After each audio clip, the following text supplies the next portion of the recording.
Good morning. It's Thursday, on my way to the gym, 3:35 a.m. I'm running a little bit behind. It's a little bit later. But here's the cool thing. My standard of late is most people's standard of just going to bed. Listen, life is not a competition. I have nobody I'm competing with other than myself. I am always challenging myself to be better than the last time. I am always challenging myself for the next time. I am always challenging myself from yesterday. I'm always looking for ways to improve the way that I live my life and the quality of it. And my recording device sucks right now. A buddy of mine sent me a message and it said, "Stop playing with your life." I'm going to lay out a couple rules right now. And these things have been ingrained in our society for over 2,000 years, from the time when Jesus was born and his own family denounced him and said he's just the son of a carpenter. I'm going to set some things straight from the point of 2,000 years ago when Jesus Christ's own friends betrayed him. Listen, man is human. And our mind is a tricky thing. And whatever we convince our mind to believe is exactly what it will believe.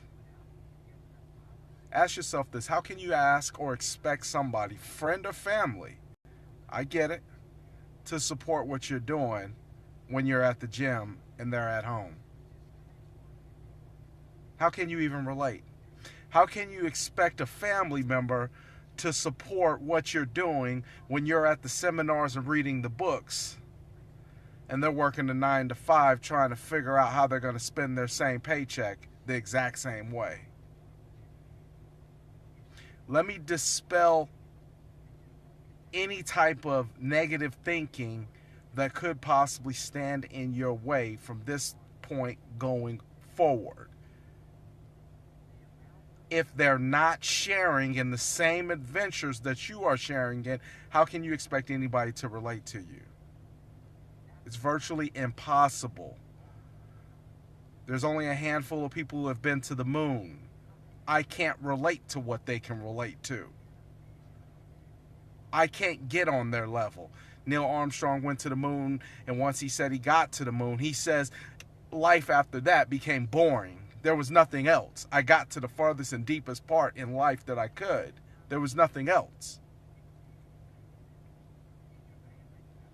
I think some of the pitfalls and things that stop and hold us up is the fact that we waiting on our friends and our family to support what we're doing versus looking around and seeing who's there to support us.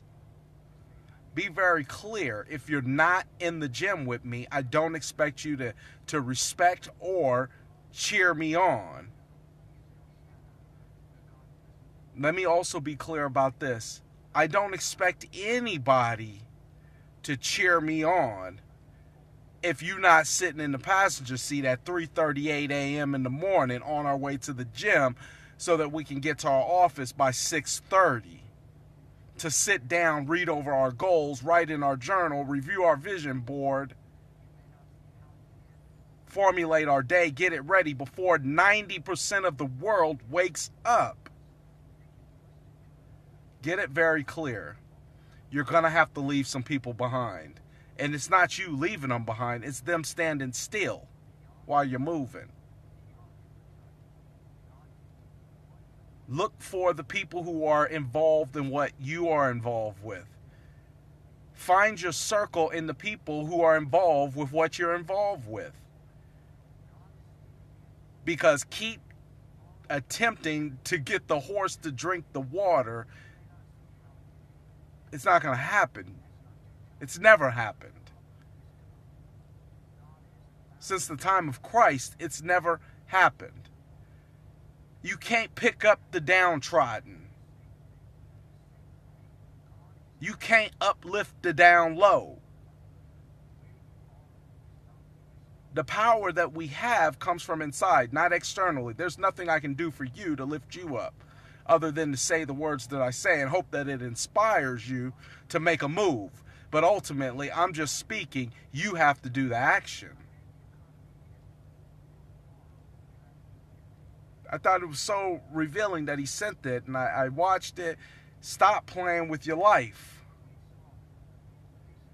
Before you were born, the world ceased to exist. When you came into this world, God created all these things around you as a way of seeing what it is that you wanted to do. He created the buildings. He created your mother and your father. He created the family members. He created everything. Before you, life ceased to exist. The pictures that you look back on that were made, that appears to be before you were born, God created those pictures so that you could feel like there was some type of point of existence before you. After you die, life will cease to exist. So if life does not exist before you come into this world, and life ceases to exist after you leave this world, what are you doing in between trying to bring people along who are there for you? Follow your dreams, follow your paths. Get on my level, or stay still. But before I was born, life ceased to exist. After I die, life ceased to exist. While I'm here, I'm going to do the best I can because I know that I have a purpose. Stop playing with life. Stop playing with life. Stop playing with your health. Stop playing with your finances. Stop playing with your family. Stop playing with your time. Get serious about what it is that you want and commit to it. You know what commitment means? That means there's no other fucking option. None. No other option. Burn the fucking bridge.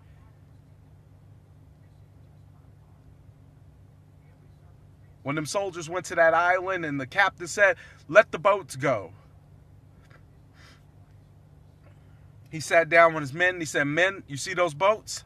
They're not coming back. And you see that hill? Our enemy is on the other side of it. The only way that we're going home is if we win this battle because the boats are already gone. You don't like the way you look? Fix it. You don't like your finances? Do something about it.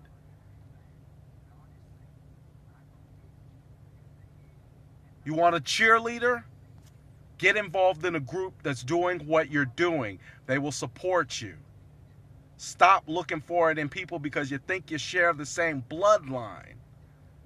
Stop looking for it in people because they call you homeboy, homegirl.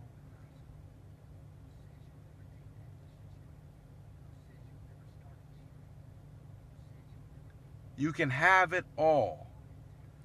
I used to think that too. I used to think that it could only be one way. I used to have talks with my family and say, "Listen, dude, you gotta wait because I'm chasing this." Then I got around the right people and they said, "Nah, dude, you can have it all. If you're willing to commit to the process, you can have it all." Whoa, nobody ever told me this. But had I had stayed around the people who I thought had my best interest in mind, it would have completely shut off all other avenues to really enlighten me and open up doors of opportunity. I'm just talking to hear myself talk. The fact of the matter is that I'm just talking. The action has to be carried on by the person who wants the change. I'm going to go to this gym and I'm going to get me some change at 3:44 a.m. I got my journal here. I got my workout book. There's nothing wrong with being disciplined in your ways, organizing your ways. It creates better vacations. It creates better financial opportunities. It creates a better, healthy life here. There's nothing wrong with being disciplined. It's the undisciplined person that will fall for anything and absolutely learn nothing. God bless. Take care. Stop playing with your life.